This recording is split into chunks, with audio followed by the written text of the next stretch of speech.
Good morning, sweet ladies. Thank you for joining us in Far Above Rubies today. I'm so very glad that each of you are here. Today we are focused on Proverbs chapter 11, and we're going to look for a moment at verses 24 and 25, though I highly encourage you to go and read the whole passage of Proverbs 11 because there are many, many nuggets of wisdom to take from this passage. Verses 24 and 25 tell us this. They say, if you give, you will become more wealthy, or you can be stingy and lose everything.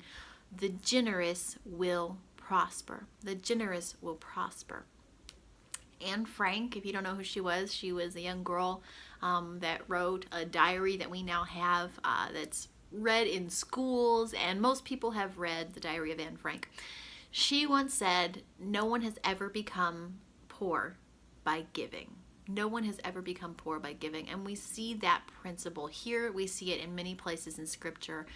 Luke chapter 6 verse 38 tells us, Jesus said in this passage, he said, give and it will be given back to you. Pressed down, shaken together, and running over will men give back to you. Okay? We see over and over, give and it will be given. This passage told us, give and become more wealthy.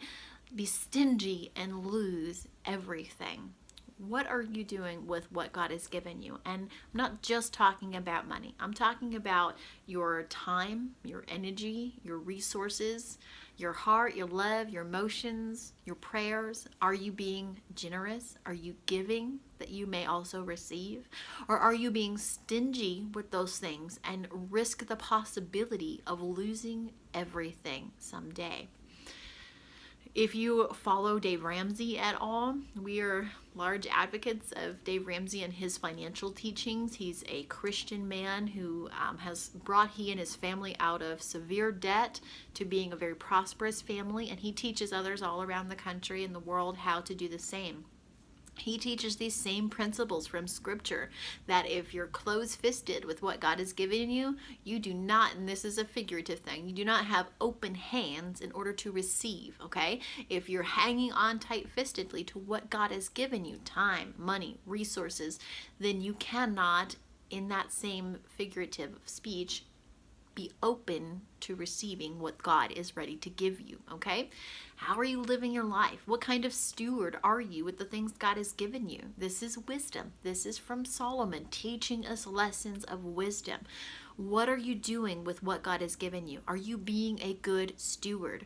Are you hiding what God has given you down in the earth and saying, no, but I might lose it, when in reality, it was hiding that talent in the ground that in the New Testament, the master came back and he said, since you hid it, since you were stingy with it, since you were too afraid to lose everything, you actually are going to lose everything. And he took that talent and he gave it to another servant, right? What are you doing with what God has given you? Are you being generous? You need to take care of your home, and you need to take care of your family. You need to make sure there's food on the table. You need to make sure that you're planning for the future, okay? Those things are all extremely important. But giving of your money, of your time, of your resources should be a part of the plan. Giving should be a part of the plan. In our budget, I'm not a numbers person, guys. I'm a lovey-dovey, emotional, touchy-feely, creative type. I'm not a numbers person, all right?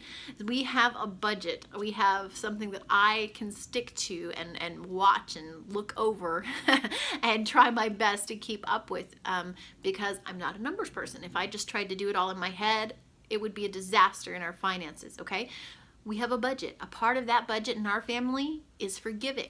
We have a line item in our budget for giving, for making sure that we are giving out of what the Lord has given us. Our church, we have a rule for our church that a certain percentage of what comes into our church flows out of our church, that we bless others with that because God is so gracious.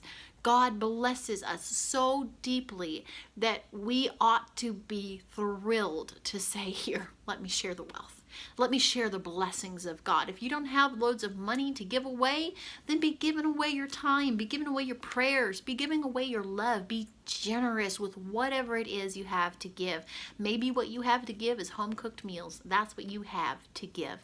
Maybe you have a skill or a talent to give and be generous with. Be generous with it. Give it away if you can. The principle is the same for your money, your time, your resources. Give and become more wealthy. Be stingy and lose everything. The generous will prosper. Give, and it will be given to you, pressed down, shaken together, and running over. Will it be given back to you? Go and read Proverbs chapter 11. We focused on verses 24 and 25 today. Read the whole chapter, please. And if no one has told you lately, you are loved and you are cherished and you are valuable. You have worth. And we want, as Christians, as followers of Jesus Christ, to share that worth that God has given us. Worth in here, worth in the resources He gives us. We want to be generous, okay? You have worth. That worth is far above rubies. Thank you for being here today, and I will see you all again tomorrow. God bless you.